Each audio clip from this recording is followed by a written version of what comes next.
இந்த வீடியோ ஒரு வண்ணப்பறவை ரெயின்போ லாரிக்கீட் மீட்பு கதையை விளக்குகிறது. ஒரு பெண் சாலையில் பறக்க முடியாமல் கிடந்த ஒரு பலவீனமான வண்ணப்பறவையை மீட்டெடுத்து கவனித்துக் கொள்கிறாள். வீடியோவின் தொடக்கத்தில் பறவை சாலையில் கிடப்பதை பார்க்கலாம்.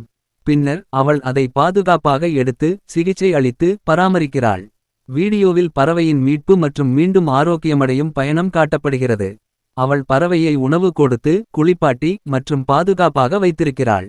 பறவை மீண்டும் பறக்கத் தொடங்கி இறுதியில் மற்ற பறவைகளுடன் சேர்ந்து விளையாடுவதையும் காணலாம். இது ஒரு மனிதனின் கருணை மற்றும் பராமரிப்பின் மூலம் ஒரு விலங்கு மீண்டும் வாழ்க்கையை அனுபவிக்கும் கதையாகும்.